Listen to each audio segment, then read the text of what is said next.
Olá, eu sou a professora Camila Torriani Pazinho. Um grande prazer, enfim, poder gravar uma aula a convite do Rogério para o maior canal do YouTube na área de neuroanatomia e neuroafins. Um grande prazer estar aqui. Obrigada pelo convite, Rogério. Espero que o tema de hoje seja um tema de interesse para vários de vocês e que ao final dessa aula a gente possa encontrar aplicações clínicas e entender um pouco melhor os acometimentos do ombro dos pacientes neurológicos. Afinal, é uma dos acontecimentos aí mais frequentes e que nos deixa de cabelo em pé muitas vezes com relação ao tratamento dos pacientes. Então, antes da gente propriamente começar com a aula de ombro doloroso em pacientes neurológicos, me permita me apresentar brevemente. Eu sou fisioterapeuta, formada há 25 anos, com doutorado pela Escola de Educação Física e Esporte da USP, pós-doutorado na Universidade da Califórnia, Southern California, nos Estados Unidos, e atualmente sou docente aqui nos Estados Unidos, na Universidade do Texas, em El Paso. Fui professora durante 12 anos na USP, na Universidade de São Paulo, e sempre mantive minha atuação clínica. Sempre atuei dentro da neurofuncional adulto e idoso, com maior e particular aí atuação tanto na pesquisa quanto na prática clínica com pacientes neurológicos. Sou a criadora e fundadora da comunidade Torriani, uma comunidade de profissionais que atua dentro da área da neuro, fisioterapeutas, terapeutas ocupacionais, fonoaudiólogos, profissionais de educação física que trabalham com pacientes com neuro, se reúnem dentro da comunidade Torriani. Somos mais de 700 membros ativos. Em que fornecemos aulas novas todas as semanas, uma grande rede de relacionamentos, um networking bastante intenso, e promovemos aí o desenvolvimento pessoal e profissional dos profissionais que trabalham na neuro para que os nossos pacientes sejam beneficiados. Então, um pouquinho da minha trajetória aí para vocês, tanto na prática clínica quanto na pesquisa, né, tanto nacionalmente quanto internacionalmente falando. O Rogério me convidou para especificamente falar sobre ombro doloroso em função da grande prevalência das afecções do ombro, das alterações no ombro nos pacientes neurológicos, em particular nos pacientes pós-AVC. E eu começo essa nossa aula trazendo um artigo do Walsh de 2021, em que a gente tem aí dois perfis de ombros encontrados nos pacientes neurológicos. Então, um primeiro perfil de um ombro com tônus baixo, flácido, invariavelmente resultando em subluxação, e um outro perfil de ombro aí mais espástico, por vezes com mais espasticidade distal do que proximal, resultando em dor, né? Tanto a primeira condição quanto a segunda condição podem resultar em dor. É possível visualizar dor no paciente com subluxação e no paciente efetivamente com o ombro doloroso, mas a dor não necessariamente está atrelada a um ou outro tipo de afecção. A gente pode ter pacientes com ombro subluxado que não apresentam dor, né? E a gente pode ter pacientes que têm uma espacidade bem marcante e também não apresentam dor. Então, a gente vai tentar entender aqui nessa aula quais as características do paciente que tem dor, por que é que ele tem dor, quais são as causas e principalmente como é a nossa abordagem em relação ao tratamento. Então, em termos de dados epidemiológicos aí que eu levantaria como pontos centrais, deixa eu colocar aqui talvez um amarelo para a gente, é a alta prevalência de ombro doloroso. A gente tem aí em torno de 30 a 65% dos pacientes hemiplégicos apresentam dor no ombro. Um terço deles desenvolve ombro doloroso antes dos 6 meses de lesão. A gente está falando aí de uma afecção que invariavelmente é anterior ainda, é nos primeiros meses, primeiro, segundo mês após o AVC, o ombro doloroso já se desenvolve. Não tem relação com o local de lesão, com característica específica do paciente, é considerado uma alteração secundária, portanto, pode ser prevenida. Então, a prevenção é algo que deve ser o nosso foco quando a gente recebe um paciente em fase aguda, subaguda após um AVC. Precisa ser compreendida como multifatorial, então dor não pode ser explicada só por alterações biomecânicas, não pode ser explicada só por alterações sensoriais, não pode ser explicada só por alterações emocionais e, em grande parte, está aí relacionada com a síndrome da dor crônica, desenvolvida pelos pacientes neurológicos.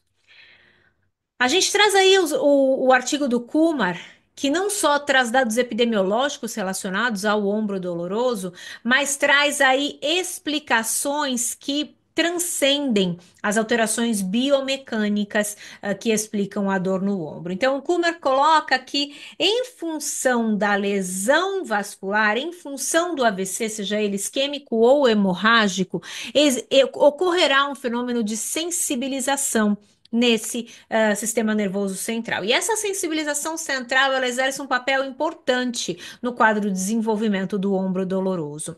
Ela é definida como um aumento das respostas dos neurônios nociceptivos no sistema nervoso frente a um input aferente. Então, as aferências entrando aí relacionadas a esse membro superior são interpretadas pelo sistema como a nocicepção, são interpretadas como dor, levando a uma variedade de características da dor desses pacientes, incluindo irradiação na mão, no braço, incluindo alodínia, disreflexia e uma série de outras alterações sistemicamente falando.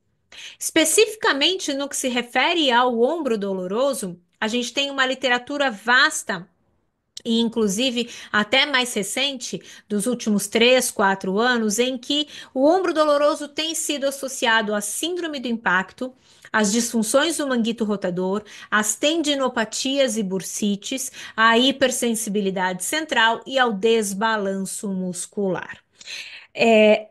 Invariavelmente a gente vai ter pacientes que por vezes já tinham algumas dessas características antes do AVC.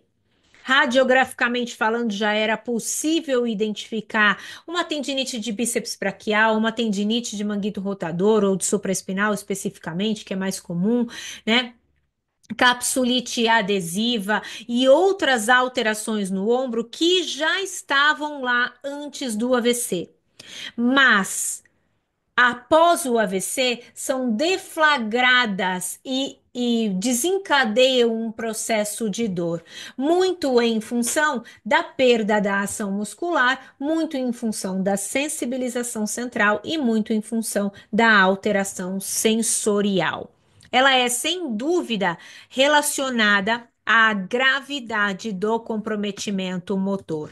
Então, a gente tem aí, quanto mais grave motoramente falando o paciente é, ou seja, quanto menor a força muscular, quanto maior a plegia, quanto mais tempo o paciente fica na fase flácida, ah, maiores são as chances do paciente desenvolver dor no ombro. E isso tem sido extensivamente reportado na literatura. Wilson, em 2015, trouxe a caracterização aí das condições patológicas que estão por trás do ombro hemiplégico doloroso. Então, a gente tem que ela pode acontecer em função de alterações motoras e do tônus, como eu falei. Então, pode acontecer, número um, nos pacientes flácidos, número dois, nos pacientes espásticos, não é uma condição exclusiva de uma ou de outra característica. Ela pode estar relacionada à perda da função, ou seja, com subluxação. Com discinesia escapular, a gente vai abordar a discinesia e os tipos de discinesia também, e a espasticidade dos músculos do ombro, com maior preferência ao comprometimento da espasticidade mais nos rotadores mediais do ombro do que nos rotadores laterais do ombro. Também está associada às lesões de tecidos moles, como eu falei, então altamente relacionadas com tendinopatias, síndrome do impacto, tendinite de bíceps, capsulite adesiva e até dor miofacial ou alterações relacionadas às dores miofaciais. Um outro comprometimento importante que precisa ser levado em conta é que o paciente começa a apresentar alterações que não são só no sistema nervoso central, mas que também se manifestam com alterações no sistema nervoso periférico. Então, com as compressões nervosas, com a sua evolução resultando na síndrome regional complexa dolorosa, com dor central e, claro, como a gente já falou, com hipersensibilização central. É, portanto, uma condição complexa e meu primeiro aprendizado para você é não leve em conta somente causas biomecânicas, porque o ombro doloroso não dói somente por alterações biomecânicas, a gente está falando de um sistema complexo de alterações que vai do sistema motor ao sistema neuromuscular, ao sistema periférico, central, tecidos moles e gerando alterações que chegam ao sistema emocional, mental e cognitivo. As patologias associadas ao ombro doloroso, como eu falei, elas estão relacionadas a fatores aí mecânicos e não mecânicos, e muitas vezes você vai encontrar literatura trazendo as condições relacionadas à síndrome regional complexa. Tá? Então, o ombro doloroso pode desencadear a síndrome regional complexa ou a síndrome regional complexa leva ao ombro doloroso. Então, a gente comentou aqui sobre espasticidade, sobre dor central, hipersensibilidade, comprometimento, inclusive, periférico de plexo braquial e os fatores mecânicos, muitos deles previamente existentes, tá? Então não se esqueça disso. Osteoartrite, capsulite adesiva, tendinite, são todas condições muitas vezes que já estavam lá, mas eram silentes. Por quê? Porque a musculatura segurava, porque um sistema nervoso central não estava lesionado. A partir do momento que há um AVC, a partir do momento que há a perda da atuação muscular, essa condição se torna desencadeada. Uma das primeiras causas que a gente fala que contribuem para o desenvolvimento do ombro doloroso é, sem sombra de dúvida, a dificuldade de manusear o membro hipotônico, um membro flácido. E esse manuseio perspassa ao próprio paciente manusear o seu braço, profissionais de todas as áreas, cuidadores e familiares. Em geral, é um braço que, quando associado à alteração sensorial, quando associado à negligência, tem grandes chances de ser manuseado de maneira incorreta, gerando compressão, pinçamento, subluxação e uma série de outras complicações que podem sim trazer o desenvolvimento do ombro doloroso. Como a gente pode ver aqui, nessa imagem, eu estou mostrando um manuseio incorreto que causa dor e que a gente visualiza pela face da paciente, realizando aí flexão do ombro com um ombro absolutamente impactado superiormente, excesso de rotação medial, gerando impacto e compressão em estruturas bastante sensíveis, como tendão do supraespinal, tendão do bíceps braquial e estruturas, inclusive vasculares, que acabam sendo vasculares e nervosas que acabam sendo comprimidas durante a movimentação passiva. Então, é um cuidado que precisa ter. Quem primeiro reportou esse cuidado com relação ao manuseio foi a Patrícia Davis. Você provavelmente deve ter acesso aí aos livrinhos dela, se você é formado há mais de 10, 15 anos, eles foram realmente um guia para a nossa formação. Passos a seguir, exatamente no centro, recomeçando outra vez. E ela dava exemplos aqui, como a gente pode ver, de vários manuseios que se tornam dolorosos e contribuem para o desenvolvimento do ombro doloroso nos pacientes. Não só o manuseio externo, mas o próprio manuseio que o paciente faz, né, repercutindo em movimentos voluntários não seletivos, como a gente pode ver aqui, a gente tem uma escápula bastante mal alinhada com relação ao deslizamento no gradil costal, um excesso de elevação do ombro e aqui um excesso, inclusive, de rotação interna medial aqui desse ombro, fazendo com que o paciente, a cada movimento voluntário, gere um impacto dessa cabeça do húmero, na direção ou contra o acrômio e lesionando estruturas bastante sensíveis que estão passando aqui no espaço subacromial. Então, o próprio movimento voluntário do paciente, quando é pobre em qualidade, quando tem muitas sinergias patológicas, ele também leva ao desenvolvimento de dor. E quando a gente fala sobre o ombro, a gente olha quão complexo de fato é esse sistema, né? Muito em função da quantidade de articulações disponíveis no ombro. A primeira articulação, e a mais comum que a gente lembra, é a glenohumeral, mas olha só, a gente tem uma série de outras articulações que contribuem para o movimento do ombro, muitas delas garantindo estabilidade para que haja movimento na glenohumeral. Então, no que se refere às costelas, às vértebras, ao externo, a clavícula, a região torácica, a gente tem uma série de articulações que precisam estar funcionando apropriadamente para que a mobilidade no ombro esteja preservada e sem dor. Né? E daí a gente entra na questão de entender um pouco melhor ou um pouco mais a fundo que movimento ativo o meu paciente faz que gera esse ombro doloroso, que gera dor nesse ombro. Então, esses movimentos atípicos têm a ver com a mobilidade de todas essas articulações. Em particular, eu vou dar destaque à mobilidade da escápula.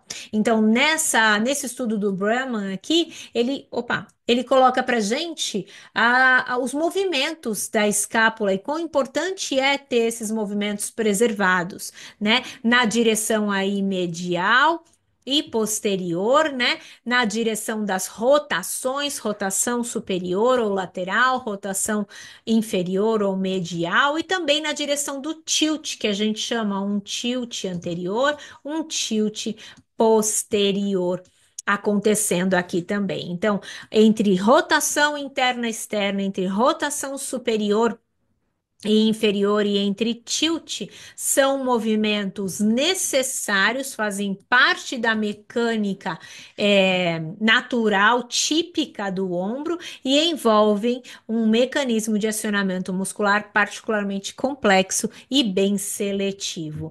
Então, aqui a gente tem uma série de grupos musculares, seus vetores de força sendo mostrado, atuando, né, na região da escápula, na região das costelas, e que fazem com que a gente tenha tantos movimentos seletivos. Vamos dar uma olhada nessas causas e nesses movimentos em particular. A primeira causa mecânica, biomecânica, que eu vou ilustrar aqui, eu vou entrar com um verdezinho agora, é a abdução do ombro sem o componente de rotação lateral do ombro. A gente vai seguir por cada uma dessas causas aqui: flexão ou abdução sem extensão da coluna torácica, falta de depressão da cabeça do húmero, em particular durante a abdução, falta de rotação superior da escápula. São todas causas na direção da biomecânica, tentando explicar. E como eu falei, esses vetores de força são complexos e eles estão ali atuando e garantindo que a escápula tenha o seu apropriado, suave movimento para que o ombro possa estar dentro da movimentação típica e esperada para a funcionalidade humana. Então, a gente tem aqui os músculos que são considerados rotadores da escápula. Então, quando a gente está falando rotação da escápula, a gente está falando aqui da rotação superior da escápula, da rotação inferior da escápula, né? A gente tem aqui nessa escápula as vértebras aqui, a gente está vendo de costas, então a gente está falando aqui do lado esquerdo desse paciente, e a gente tem aí os músculos que fazem a rotação superior da escápula. Bastante importante e de especial atenção, trapézio superior, trapézio inferior fazendo e serrátil fazendo essa movimentação. Do lado oposto, a gente tem os rotadores mediais, né, dessa escápula. Vamos dar uma olhada na vamos dar uma olhada nos desbalanços e como isso se comporta com relação, né, ao movimento do ombro. Então, a gente tem que o desbalanço muscular é uma das principais causas de dor no ombro. Paciente com dor no ombro, você vai ver a partir da sua avaliação quão comum é encontrar esses pacientes com hiperatividade das fibras do trapézio, principalmente do trapézio superior, uma baixa atividade de serrátil e fibras inferiores, né? E uma atuação atrasada ou até inexistente do manguito rotador, principalmente aqui do infraespinal, né? O desbalanço muscular ao redor da musculatura da escápula pode ser sim um preditor de desenvolvimento de dor no ombro nesses pacientes. Vamos olhar então, como eu falei, os músculos que são rotadores, pensando lá na glenumeral, lá no movimento que acontece na glenumeral. A gente tem aí três impactantes rotadores laterais da glenumeral: o infraespinal, o redondo menor e o deltoide fibras posteriores, todos que fazem a rotação lateral. Ela pode ser vista aqui quando eu levo meu braço para lá, eu estou fazendo rotação lateral da glenohumeral. Observe que são músculos pequenos, pouco potentes, pouco resistentes também, principalmente quando comparados aos rotadores mediais internos. Então, agora eu estou aqui, eu estou fazendo rotação interna do meu ombro, do meu húmero. Então, a gente está falando de peitoral maior, de redondo maior, de subescapular, latíssimo do dorso, deltoide e fibras anteriores. Então, são músculos maiores, mais potentes e que fazem a rotação medial do húmero. Então, nessa imagem, a gente observa o quanto um paciente após o AVC apresenta esse desbalanço. Ele está tentando fazer a flexão do ombro e olha como o peitoral maior está aumentado, trapézio superior está mais ativo, bíceps está mais ativo e olha a tendência dele de alongar essa região do tronco e de trazer esse ombro para uma experiência de rotação medial. Quando eu olho ele tentando segurar um objeto à frente, fazer flexão do ombro com extensão do cotovelo, eu olho e observo o quanto esse latíssimo do dorso, vou até apagar aqui para você ter a chance de visualizar de novo, está hiperativo. E o latíssimo do dorso é um potente rotador medial do ombro, tá? Aqui é a mesma coisa, o paciente tentando fazer flexão a 180, ele não consegue do lado menos afetado, e você já observa uma característica de flexão do cotovelo, rotação medial do húmero, a abdução do ombro ao invés da flexão pura e completa e um desbalanço no tronco. Esse é o lado menos afetado e você está vendo que ele tem uma série de alterações. O lado afetado também a gente nota rotação medial também bastante importante, mais flexão do cotovelo, dificuldade de fazer a flexão seletiva e também uma pouca estabilidade do tronco, que você pode até assumir que é em função de um desbalanço, inclusive pélvico, se você observar, né? O quanto o peso tá aqui mais deste lado, né?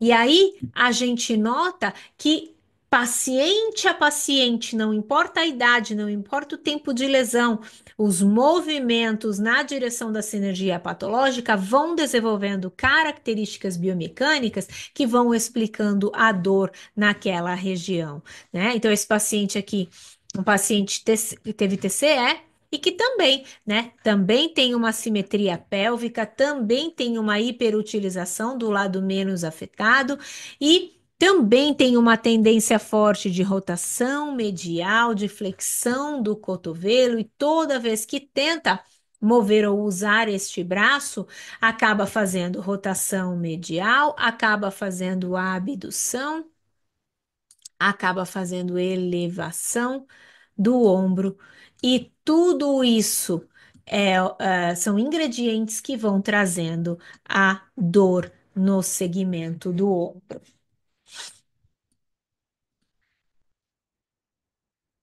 Esse paciente, por exemplo, tem a rotação medial super marcada, e além da rotação medial, tem também uma anteriorização muito marcada, expondo aqui o tendão da cabeça longa do bíceps. Então, era um paciente que mostrava claramente, de forma bem precisa, onde era a dor dele, exatamente onde a gente tem o sulco intertubercular, e a gente tem o tendão da cabeça longa do bíceps. Então, a gente tem aí um paciente que tinha uma posição de descanso, né, que favorecia já essa alteração biomecânica, que já era anterior do AVC, e que depois do AVC, no caso dele, nem foi um AVC, foi um TCE, foi reforçada, né? Ainda mais reforçada. Então, por que que essa rotação medial, essa rotação interna do húmero, ela limita tanto a abdução, né? Porque quando a gente vai fazer a abdução com rotação medial, a gente tem um choque muito precoce do acrômio, né? Na região intertubercular, e isso causa um bloqueio biomecânico. Veja aqui nessa imagem o como esse choque, né, da glenoide, né, em cima aqui da região do acrômio, o quanto ela faz com que estruturas bastante sensíveis sejam lesionadas, né? Então, o tubérculo maior do úmero, ele vai se chocar toda hora ali com o acrômio, se houver rotação interna, rotação medial daquele úmero. Possíveis outras causas do ombro doloroso, a gente precisa olhar para além da glenomeral. Como eu falei para vocês, olhar para a escápula e identificar a discinese escapular, como aqui, ó, absolutamente presente a escápula deslocada e descolada do gradil costal, né? Mostrando aí que não é só um problema de rotação medial da glenomeral, que tem nesse paciente aqui também, mas que a disfunção escapulotorácica é também de grande contribuição na dor desse paciente. Automanuseios, vários pacientes te mostram como eles estão exercitando em casa, e te mostram exercícios em que eles puxam o braço com rotação medial, em que eles vão para além da flexão com uma escápula que não está se movendo, né? E de novo, salientando aqui nas imagens da Patrícia Davis, em preto e branco ainda, né? A discinese escapular, e a discinese escapular tanto durante o movimento passivo, ou seja, um terapeuta aqui movendo, quanto no movimento ativo, quando o paciente está fazendo o automanuseio ou está ajudando, né, o membro mais afetado a se movimentar. De todas as formas, a discinese está ali presente. Então, o ritmo escapulomeral é fundamental de ser avaliado e de ser abordado em termos de tratamento quando o seu paciente tem dor. A gente tem aí uma relação de movimento da escápula do úmero de 1 para 2, né? Então, para cada 1 grau aí de movimento na escápula, a gente vai ter 2 de movimento no úmero. Então, a gente tem o que acontece nos primeiros 60 graus de abdução, nos próximos 120 de abdução, totalizando os 180. Né? Então, a gente tem uma grande quantidade aí de movimento na escápula torácica, que é necessária acontecer para que o movimento seja eficiente do braço e da glenomeral, maximizando essa estabilidade necessária, né? E para que isso aconteça, os músculos ao redor da escápula, ao redor da glenomeral, ao redor da clavícula, precisam estar atuando de maneira adequada, de maneira sinérgica, de maneira apropriada, né? Então, essas imagens mostram aqui romboides, elevadores da escápula serrátil aqui de uma forma interdigitando com os oblíquos, né? Latíssimo do dorso, potente e grande, chegando lá para a região torácica e região lombar, né? Subescapular também aparecendo aqui como um importante músculo, além do trapézio, fibras superiores aqui em cima. A gente tem estudos do Robbie Bramy, por exemplo, mostrando que a dinâmica desses músculos envolvidos no movimento da clavícula e da escápula são preditivos de recuperação de movimento de mão desses pacientes, tá? Então, como eu falei para vocês, as causas vão para além das alterações na glenomeral. A gente viu o quão importante é dar rotação lateral nesse húmero. A rotação medial é prejudicial quando a gente tenta fazer flexão do ombro, quando a gente tenta fazer abdução do ombro, mas a falta de mobilidade na torácica, em especial de extensão, a falta de depressão da cabeça do húmero durante a abdução e a falta de rotação superior da escápula são também causas latentes, importantes aí para explicar as dores dos nossos pacientes. Quais são os fatores de risco para esses pacientes desenvolverem dor no ombro? Né? Então, a gente tem aí essa meta-análise do Holmes trazendo aspectos importantes aí que parecem estar relacionados com a ocorrência do ombro doloroso. E olha que vários deles são sistêmicos, ou seja, tire a lupa somente das explicações biomecânicas, porque o seu trabalho precisa também ir na direção de olhar os demais sistemas acometidos. Aqui a gente está falando do sistema metabólico, né? E a gente está falando quanto pacientes com diabetes nessa revisão sistemática são mais propensos, ó, pacientes com diabetes são mais propensos a desenvolverem ombro doloroso após um AVC. Procura identificar essas alterações metabólicas, procura identificar essas alterações sistêmicas, porque elas têm sido reportadas na literatura como de maior recorrência, né, relacionada à dor. Uma outra característica sistêmica que afeta a dor e que está bastante relacionada à frequência de capsulite adesiva e de doenças autoimunes são os pacientes com alteração de tireoide, né? Em especial, os pacientes com hipotireoidismo também têm maior associação e prevalência de dor. Então, a gente tem essas alterações metabólicas sistêmicas autoimunes de forma comum nos nossos pacientes pós-AVC e muitas vezes a gente não as relaciona. E elas estão relacionadas, tá? Então, cuidar da dieta, medicação para ajustar funcionamento da adrenal, da tireoide, e controle da diabetes são fundamentais também para o tratamento da dor desses pacientes. Não se esqueça disso. Uma outra característica, e eu já falei no início da nossa aula, é a presença de dor no ombro antes da lesão. Tá? Então, bastante comum em pacientes que tinham um histórico de serem tenistas, de jogarem beach tênis, de jogarem esportes com raquete, de arremesso, histórico mesmo de atividade de arremessar, bastante comum nesses pacientes. Então, olhar na perspectiva das alterações antes do AVC, porque elas também são preditoras de maior dor após o AVC. E a gravidade do AVC também tem sido colocada aí como um preditor. Então, pacientes com scores baixos na Fugl-Mayer, em especial na seção de membro superior, são pacientes mais candidatos aí às alterações de dor no ombro, tanto do ponto de vista motor quanto do ponto de vista sensorial. Então, redução da sensibilidade também prediz dor no ombro.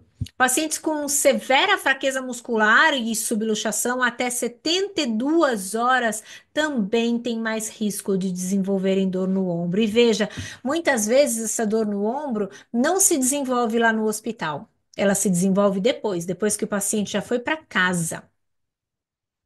Aí ela é desenvolvida. Mas lá nas primeiras 72 horas, se a gente está vendo que o paciente tem uma plegia substancial, já desenvolveu subluxação lá nas primeiras 72 horas, tem grandes chances. Então a gente precisaria abordar esse paciente de maneira diferente, a equipe precisaria abordar esse paciente de maneira diferente para já desde as primeiras horas tratar e levar em conta aí essa chance de desenvolver ombro doloroso. Então, dentro desses fatores de risco, como eu falei, a gravidade, a perda motora, a diminuição da abdução e rotação externa no ombro, histórico anterior de dor no ombro, espasticidade, perda sensorial, pacientes com hemiplegia à esquerda tem mais chances de desenvolverem dor no ombro, e provavelmente em função da negligência, né, dos déficits perceptuais e pacientes com diabetes, tá? Então, levantando a bandeira e a questão de que dor é multidimensional, precisa ser olhada do ponto de vista sistêmico e que muitas vezes a gente negligencia questões metabólicas, sistêmicas, sensoriais, perceptivas, né? E que podem ser aí fatores contribuintes significativos para a percepção de dor desses pacientes, tá? Eu gosto muito desse artigo, ele é recente também, ele foi publicado em 2018 e traz uma visão mediante estudo qualitativo, ou seja, colocando à mesa, colocando à prova as experiências dos pacientes diante do ombro doloroso. Então, uma série de entrevistas conduzidas, análise temática realizada e colocando aqui falas que são impactantes. Olha, o paciente reportando aí sua experiência com a dor. Você vai para a cama e você pensa, ai meu Deus, nada. Mas aí de repente você acorda, tô com dor. E por causa disso, seu braço inteiro começa a formigar. Eu não gosto de ir para a cama. Eu penso, ah, não, agora eu vou ter que ir para a cama. Eu vou sentir dor. Né? Então você veja o quanto o sono é impactado, quanto a qualidade de vida é impactado, quanto a percepção realmente de dor, ela, por ser uma dor neuropática, por haver sensibilização do sistema nervoso central, o paciente a percebe de maneira muito mais intensa durante a noite. Tá? E levanta de novo aí a bandeira de que esses pacientes precisam de medicação. Esses pacientes se beneficiam muito de gabapentina, pregabalina, né, medicações que podem controlar a dor neuropática e que nos ajudam a poder trabalhar esses pacientes de maneira mais intensa e fazer com que eles possam ter uma melhor qualidade de vida, né?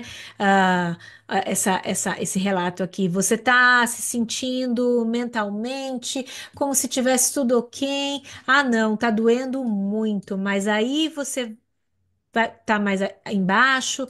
Tudo parece pesado, doloroso, a dor me afeta.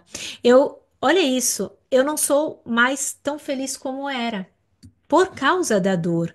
Então veja o quanto a percepção de dor ela impacta e traz repercussões sérias, né, na nossa abordagem diante dos objetivos dos pacientes.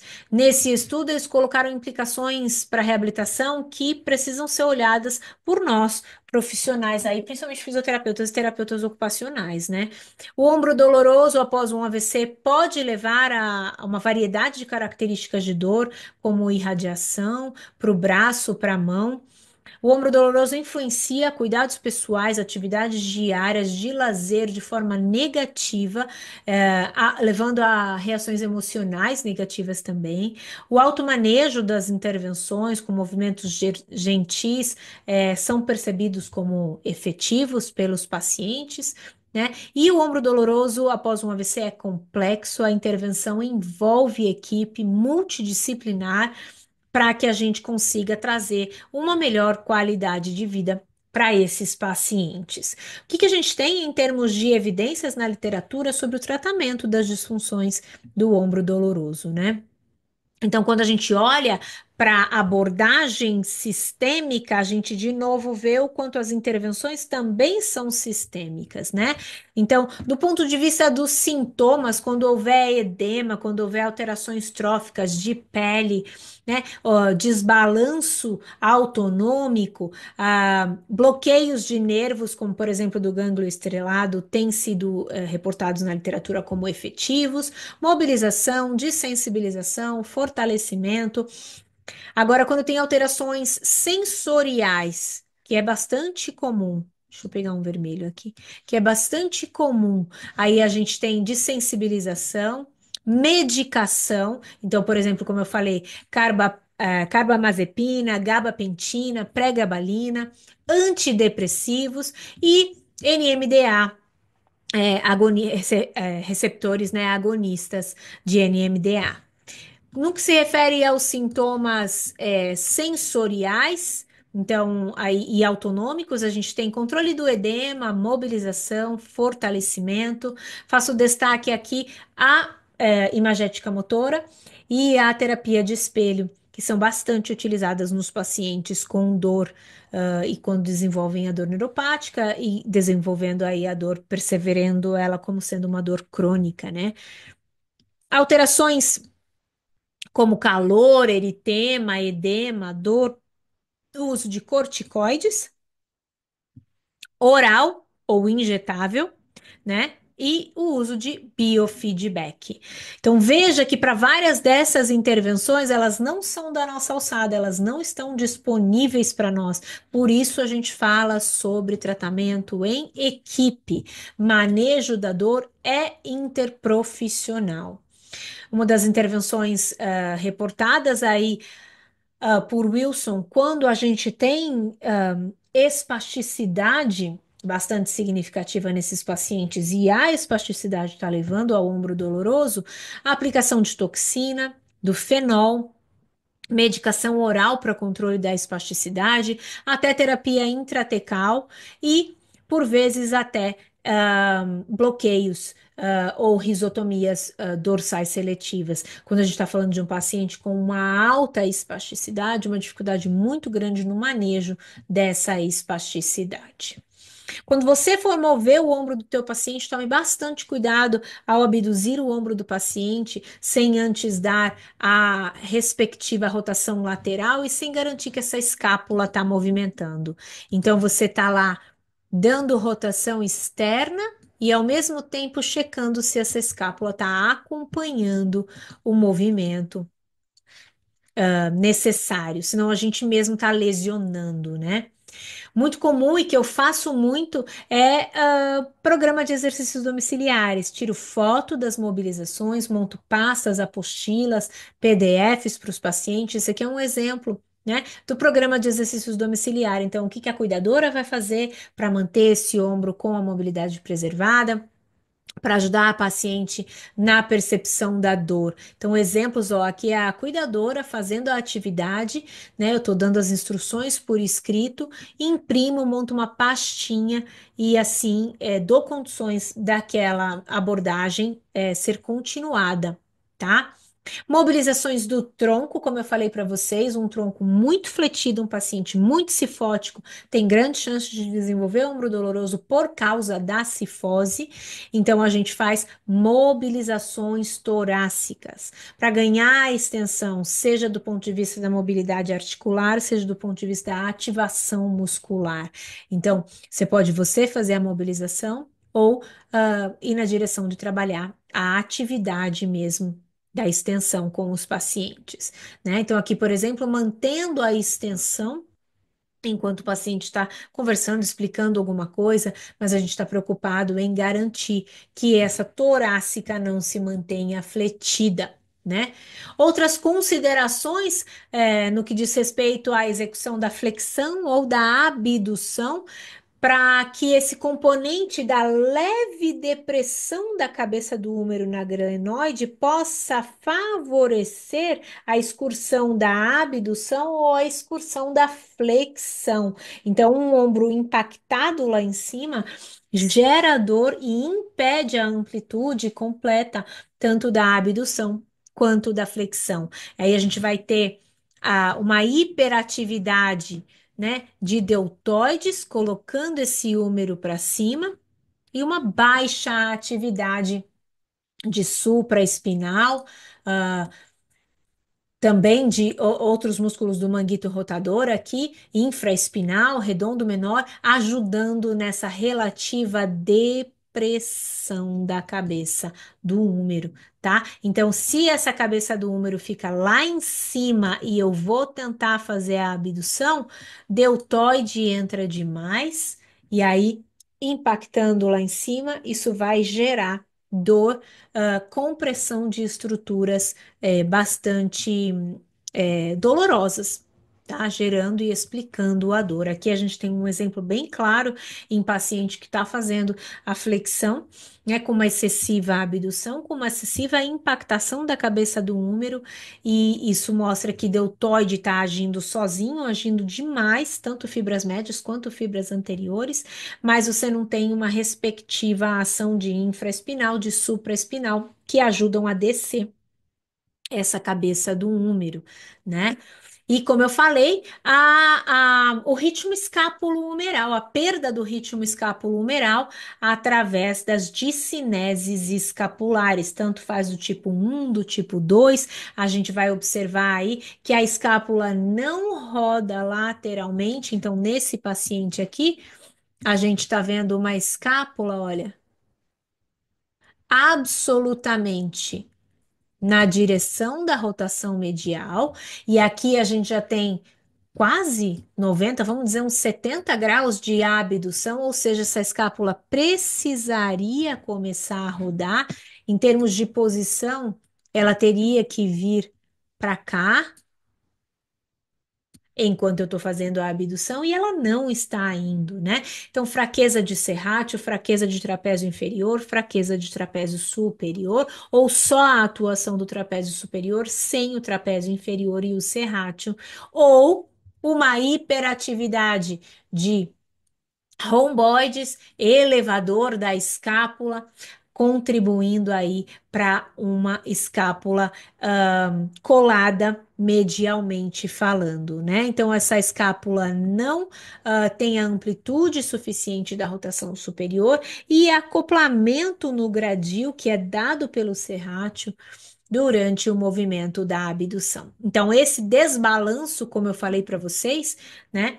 Com uma atividade isolada do trapézio superior, sem o trapézio inferior, sem o serrátil, com uma atividade excessiva dos romboides, do trapézio fibras médias e do elevador da escápula, fazendo com que essa escápula fique colada perto da coluna vertebral e dificultando a rotação superior da escápula. E a literatura é muito extensa já, reportando a discinese escapular, reportando essa alteração cinemática típica da escápula, mostrando essa perda do controle da escápula, né? Então aqui a gente tem dois tipos, né? A discinese tipo 1, a discinese tipo 2, mostrando que a escápula ela pode descolar do gradil, né?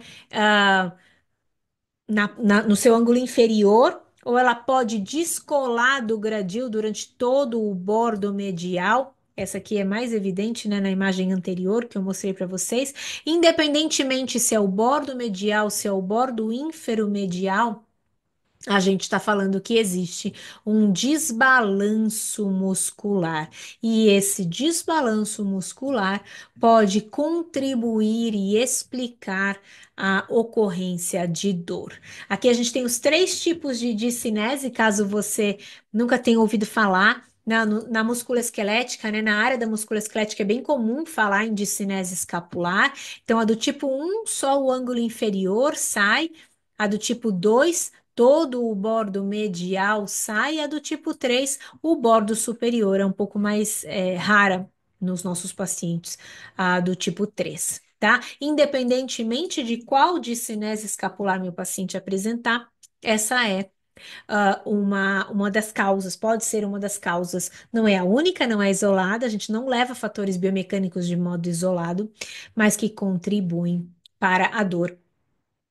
Como o manejo do ombro doloroso tem sido feito? Esse estudo do Kumar, ele mostra a perspectiva do Reino Unido, dos profissionais do Reino Unido, tanto da fisioterapia quanto da terapia ocupacional, no tratamento das condições do ombro doloroso, né? Então, eles reportam aí como barreiras para o manejo do ombro doloroso as condições anteriores, como a gente falou, lesão de manguito, capsulite adesiva, síndrome do impacto, a falta de evidências para a prescrição de órteses, que de fato realmente a gente não tem boas evidências com relação a isso, né? Medo, ansiedade, um comportamento é, de evitação, né, dos nossos pacientes, uma falta de abordagens consistentes para o tratamento, muito foco na marcha e pouco foco na recuperação do membro superior.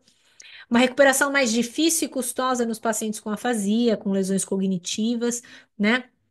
Uma falta aí de equipe multidisciplinar, uma dificuldade de acompanhar em longo prazo esses pacientes, falta de recurso, falta de treinamento, falta de manejo apropriado, principalmente dos TOs na parte biomecânica, né? E uma falta de trabalho aí multidisciplinar. Então, a mensagem principal do tratamento do ombro é: precisamos de equipe. Precisamos de equipe para dar conta da dor no ombro dos nossos pacientes. Então, na diretriz de 2016 da Carol Winstein, primeira autora, ela coloca como preditores do ombro doloroso os pacientes mais velhos, os pacientes com hemiplegia à esquerda, os pacientes com extinção sensorial e com redução da propriocepção.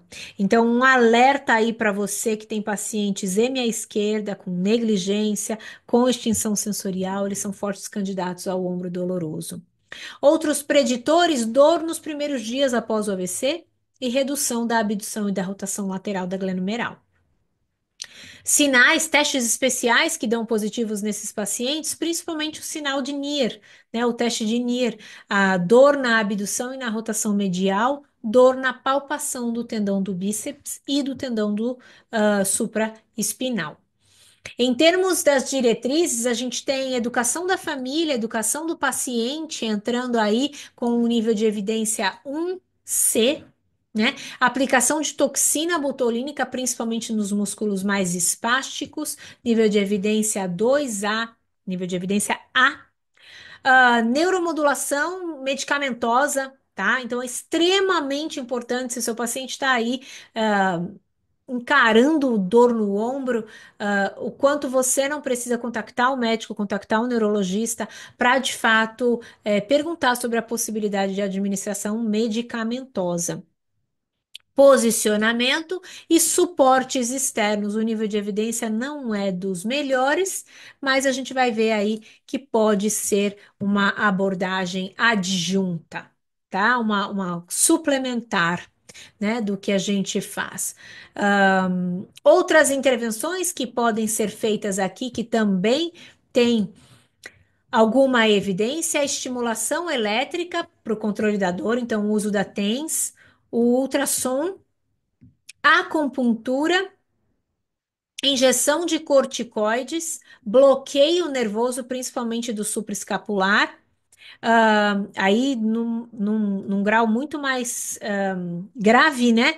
Cirurgias como tenotomias de alguns músculos específicos, e a gente sabe que exercícios com polias não são recomendados, tá? Isso os pacientes muitas vezes vêm contar pra gente que estão fazendo em casa, que instalaram na garagem, polia, tal, tal, tal.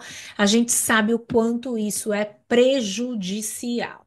Então, nosso tratamento precisa ser multifatorial, interprofissional e envolver manuseios, posicionamentos, estimulação elétrica, melhora do controle postural, ativação muscular, melhora da abdução com a rotação lateral acima de 90 graus, manutenção da amplitude da mobilidade escápulo-torácica e glenohumeral, e rotação superior da escápula acompanhada de depressão da cabeça do úmero e extensão torácica.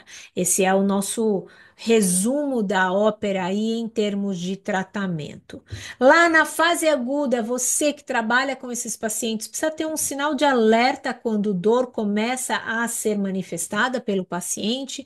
Então, lembrar de posicionamento, posicionamento da mão, posicionamento do ombro, prover a possibilidade do paciente estar em diferentes decúbitos, supino, lateral, mas desde que esteja com suporte suficiente aí para esse ombro, principalmente, né? O paciente pode deitar sobre o lado afetado, não é contraindicado, desde que o ombro esteja levemente para frente e ele não esteja em cima ali da articulação do ombro.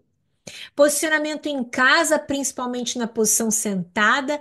Veja a diferença que faz a gente dar orientações com relação ao posicionamento do membro superior. Com travesseiros, com almofadas, com faixas, ah, ah, com uma superfície um pouco mais firme, né? Um sofá um pouco mais firme, tudo isso ajudando a base de suporte, fazendo com que o paciente fique melhor posicionado, né? Aqui nesse paciente, uma simples ajuste da base de suporte e um travesseiro colocado embaixo aqui do ombro, veja como ele traz uma melhor simetria nos ombros e evita esse excesso de empurrar-se com o lado menos afetado, que é muito comum nesses pacientes como estratégias compensatórias, né?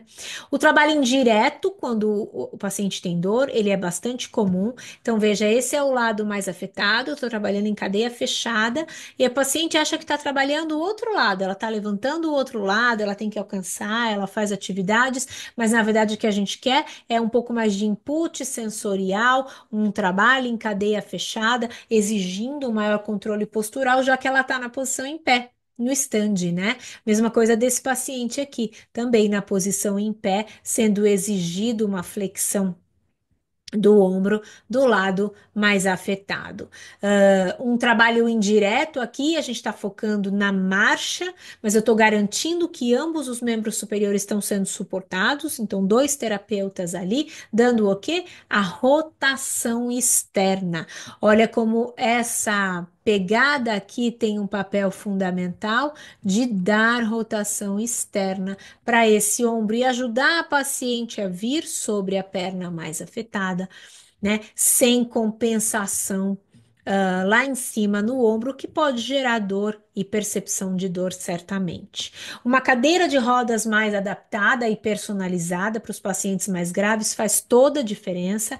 Veja como essa cadeira aqui, que tem um apoio diferenciado, traz uma posição de mão mais adequada, coloca esse ombro numa maneira muito mais suportada, apoiada, o paciente tem uma experiência melhor, né, da vertical, porque tem uma cadeira de rodas mais apropriada. Isso para os pacientes mais graves faz muita diferença, tá? A gente tem evidências fortes aí na literatura mostrando que na fase aguda e subaguda, posicionar os pacientes durante 30 minutos com o braço em rotação externa, em rotação lateral, ajuda a prevenir contraturas, deformidades e a percepção de dor após um AVC. Então, uma estratégia simples que envolve posicionamento e que pode ajudar os pacientes lá na frente no não desenvolvimento da dor, né? Então, a gente tem aqui uma série de ilustrações de mobilizações desse membro superior, mobilizações em que eu faço elevação, depressão, em que eu ajudo o paciente a ter a percepção de um movimento diferenciado na direção da rotação, na direção da depressão. Então, veja quão importante é eu ajudar esse paciente a ter um melhor ritmo escapular. Eu peço a ajuda dele e ele me ajuda a chegar na posição que a gente deseja. Veja a extensão de tronco nessa imagem do meio, quanto ela é ativa, o quanto o paciente, a partir de uma boa percepção, tem a capacidade de sozinho, né, chegar naquela posição. Aqui eu estou trabalhando e mobilizando a escápula na direção da rotação superior, tá? Então, veja diferentes mobilizações, priorizando uma experiência mais seletiva. Eu comecei nessa angulação menor do que 90 graus e terminei nessa última imagem, olha lá, mais de 120 graus sem dor. Então, eu estou ajudando o paciente a ativamente, vem comigo, empurra a sua mão, vamos ganhar essa amplitude através da boa experiência sensorial que a gente está dando aqui para o paciente. Eu estou encontrando dificuldade, eu estou encontrando um músculo bastante espástico aqui no início, mas veja que foi possível chegar numa boa e grande amplitude e, ao mesmo tempo, pedir movimentos ativos para o paciente. Nessa imagem, uma atividade mais livre, sem as minhas mãos, que, se bem executada, vai fazer parte do programa de exercícios domiciliar. Então, eu estou usando um rolinho aqui para ganhar flexão do ombro com essa paciente, um alvo, né, uma linha, e estou aqui usando um goniômetro para mensurar essa amplitude com o meu paciente.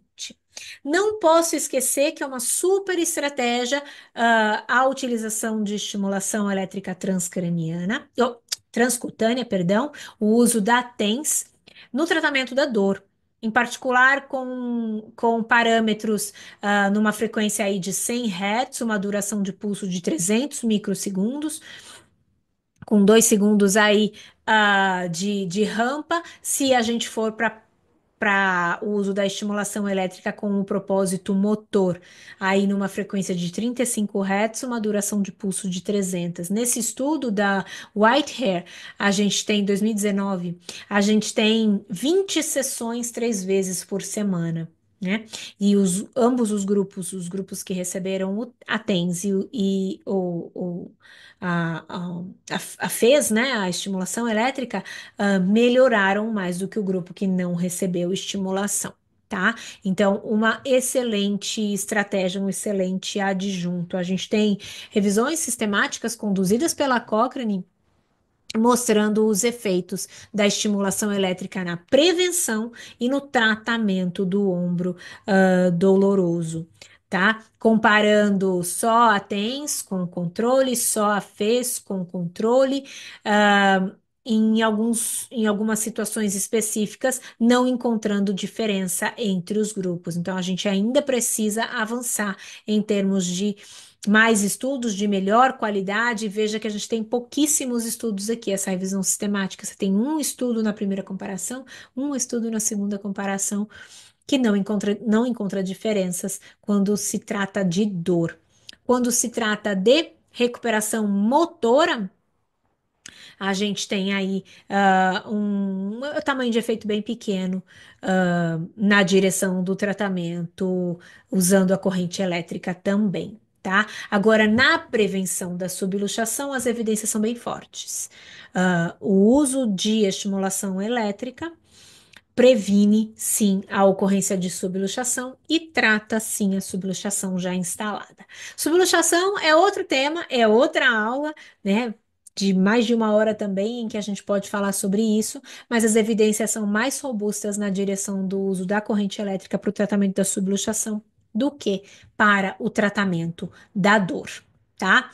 Aqui, de novo, a gente tem, embora na revisão sistemática a gente não tenha boas evidências do uso da corrente elétrica para manejo da dor, nos ensaios clínicos randomizados, prospectivos individualmente, a gente encontra estudos que sim mostram evidências, tá? De novo aí com uma frequência de 15 Hz, uma duração de pulso de 200 microsegundos, músculos estimulados supraespinal, deltoide médio e posterior, 5 segundos de rampa de subida e descida e 10 segundos de estímulo, tá? E quando diz respeito a TENS especificamente, frequência de 100, duração de pulso de 100 microsegundos, todas elas 20 sessões de 1 hora feitas todos os dias.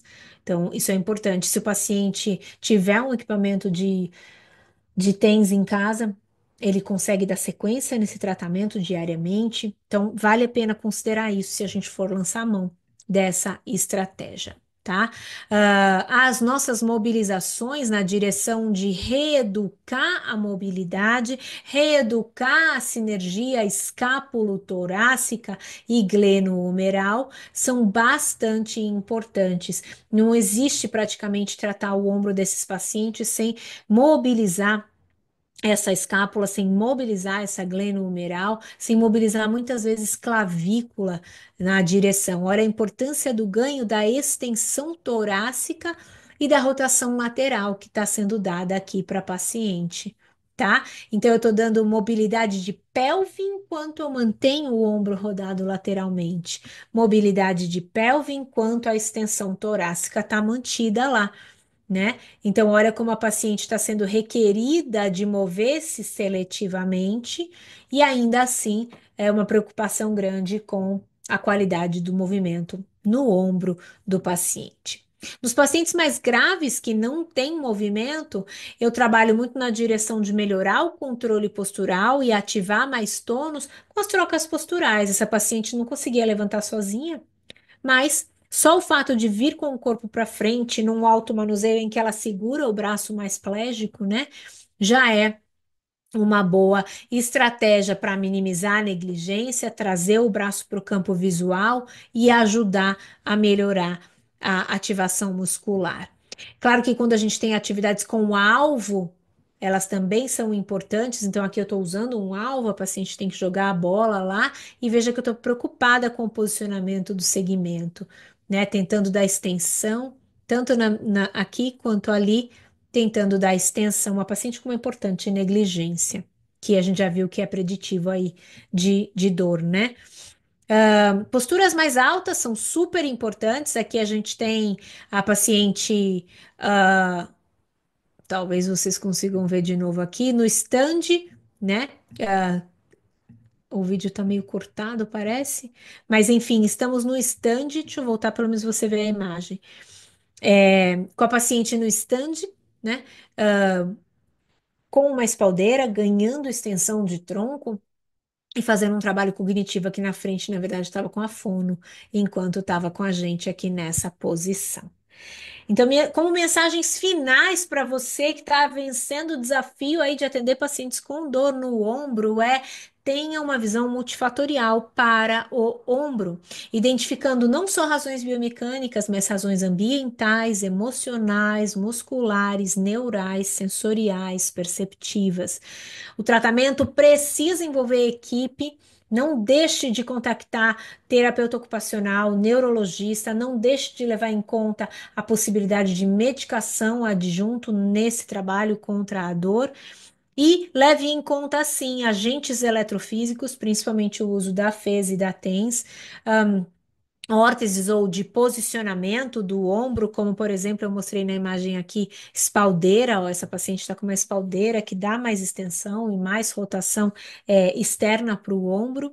E não esqueça de mobilizar e manusear esse ombro, essa escápula, clavícula e glenohumeral, além de exercícios domiciliares. Um programa de exercícios domiciliar é fundamental para esses pacientes. Eu agradeço novamente o convite, deixo os meus contatos aqui, te convido para me seguir lá no Instagram, Camila Torriani, também no canal do YouTube, onde a gente tem aulas semanais, todas as quartas-feiras, às 8 da noite. Eu vou ter o maior prazer de receber você lá também para mais conhecimentos relacionados à avaliação e tratamento dos pacientes neurológicos. Muito obrigada, Rogério, e eu sigo à disposição. Um grande abraço.